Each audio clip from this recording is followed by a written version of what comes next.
Welcome to Unboxing with Paul. Today is a very special episode where once again we have four hands.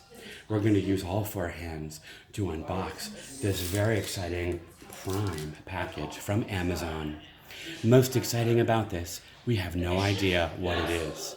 So we're going to unpackage this glorious thing and show you how well it's packaged and how great whatever it is.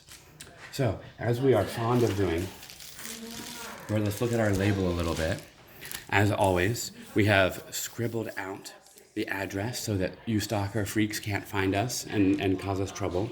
We've also taken it up a notch and done something about the tracking number in case there's a way to figure that out, because there probably is. So, anyway, here we are. We have our nice Amazon Prime package. Fast, free delivery is Prime. It's not actually free, ladies and gentlemen. You pay for Prime, and then you get free packaging. Really, shipping is included when you pay for Prime. So saying it's free delivery is just a bald-faced lie. Thank you, Jeff Bezos. Thank you for being a liar. Anyway, let us begin to take a look at this lovely package. As you can see, we may not need our trusty unboxing knife, because this one says to tear at perforation to open. However, I think what we're going to do is cut the perforation, because who doesn't like finding new things? Everyone likes it. Even more, who doesn't like cutting stuff open? Everyone likes it. So let's have a good feel of the package, like a child on Christmas or the day before Christmas or something. See if we can figure out what's in here. So as you can see from the lovely circles here, that there's this is some sort of Amazon bubble wrap envelope. And it's a very thin, whatever it is. So here's the edge, and we can fold. And here's an edge, and we can fold. So whatever it is about this size, ladies and gentlemen. And as you can see, it's very thin. So without further ado, let's open our unboxing knife. Hands, would you count us down? 2, 1, flang! All right, ladies and gentlemen, let's cut the perforation. Oh, wasn't that glorious? And we have one side. Now we will cut the other side. And, oh, one more wonderful brain surgeon-like incision. There it goes. The head is open, the brains are falling out, but there's no blood, is there? Before we show you what's in the package, let's have a look in the envelope. There's nothing else in the envelope. No packing slip, no Amazon gift receipt, nothing like that. And the bubbles are not quite really poppable. So this is a very unsatisfying Amazon envelope. What a shame, Jeff Bezos. You had an opportunity to provide us a cathartic bubble popping experience, and you failed. Let's look at what was in the package, shall we? We have, oh, look at that. We have a book, a wonderfully illustrated cover, bringing history to life. Shh! We're writing the Constitution. Newbery honor-winning author Jean Fritz, ladies and gentlemen. Let's look at the back of the book. So it's a $7 book in the United States. It's $8 in Canada, because everything costs more in communism. Get it together, Canada. It's the summer of 1787, and it's hot. 55 delegates from 13 states have huddled together in the strictest secrecy in the Philadelphia State House to write the Constitution of the United States. Now, ladies and gentlemen, let's do a little bit of history, shall we? 1787 clearly is not 1776. All of you hopefully are familiar with 1776, which is the year of the founding of our nation, Declaration of Independence, Revolutionary War, all of those great exciting moments. 1787, you notice, is when they gathered together to write the United States Constitution. If you paid attention and weren't using drugs or sleeping through history class when you were in school, you'll know that the Constitution wasn't the first organizational document written by the founders of the country. First, they had the Articles of the Confederacy and various other things that didn't turn out quite the way they wanted and didn't work super well. Anyway, this book is not about those. This book is about the one founding organizational principle document for this nation that still exists and is still ignored today by our politicians. So isn't it great to read about something that was ignored pretty quickly, ladies and gentlemen? Pretty quickly indeed. 1787. How many years ago is that? It's 2020, so that is, let's do math. Hands, can you do math for me? So it's 20 years plus 213 years, so that's 233 years, I think, if my math is right. That's how we did it in the old days. But if you're studying math in school today, you probably have ones and tens, and you separate them, and you do all kinds of weird stuff. But I just did it, and you didn't, so just too bad for you, young people. So here we have, did we say 233 years roughly? Is that right?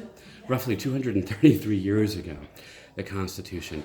And I think we could argue about how long it took for our politicians and our political structures to just wholesale ignore the Constitution. You could say from day one, ladies and gentlemen, because slavery was still allowed, and that was ignoring some fundamental aspects of human freedom and individual rights that are enshrined in the Constitution.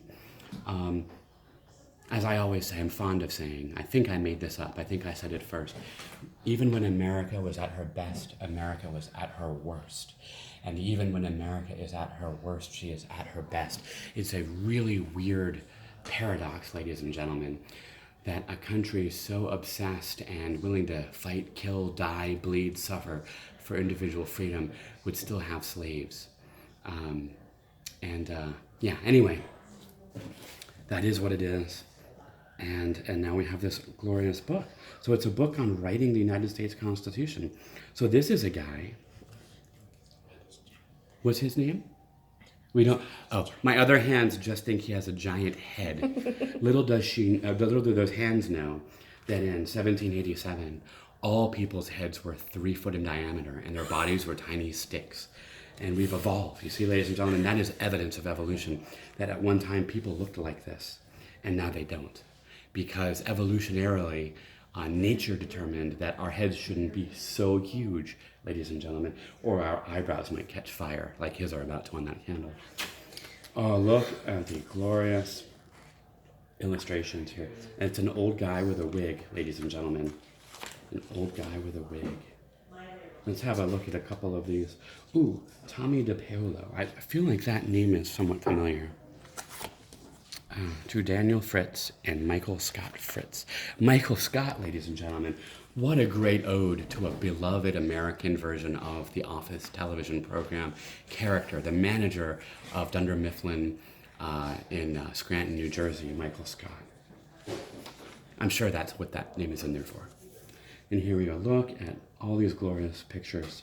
There's a guy in weird clothes with a weird flag, and oh look, and that must be Samuel Gadsden with a Gadsden flag. I'm making that up, sort of. And there's a lady. There's a lady flying through the stars with a branch. Clearly a witch, ladies and gentlemen. Thank goodness for the Salem witch trials, because otherwise there'd be witches everywhere. I'm glad they drowned them all. Otherwise they'd be flying around with branches like that still. And here we are. Oh, look at that, ladies and gentlemen. Those must be the dreaded, wicked redcoat folks, or not. Or those are just people that George Washington is talking to. At any rate, ladies and gentlemen, we're probably not going to read you the whole book or even look at, oh, look, isn't that interesting? That must be Benjamin Franklin, because who else is quite that eccentric in those days and would get away with such a thing but Benjamin Franklin. There's our beloved George Washington, chopper of the cherry tree, first president, and so on. Oh, Frederick, second son of George III. No idea. Federal. Oh, look. Here we have the layout of the federal government with the 3 branches. This is the Virginia plan, apparently. This is, we've got our legislative with our House and Senate, our executive with the president and the executive agencies, and the judicial with the Supreme Court. So at some point we'll have to actually read this book and see what happened, because, I mean, who really remembers that stuff? And that's a school book apparently for somebody. Okay, Hans, stop pointing. At any rate, ladies and gentlemen, we look forward to our next episode when we are going to unbox this large brown Amazon box for you. Until then, please like, share our videos, comment in the comments if you're interested in a super secret P.O. box where you can send us packages. Unless something exciting happens, I only really know of 2 more packages that are on the way for me to unbox. Actually, yeah, 2 more after this one. So we're gonna run out of material if y'all don't help us out. Thanks, and as always, enjoy your unboxing with Paul.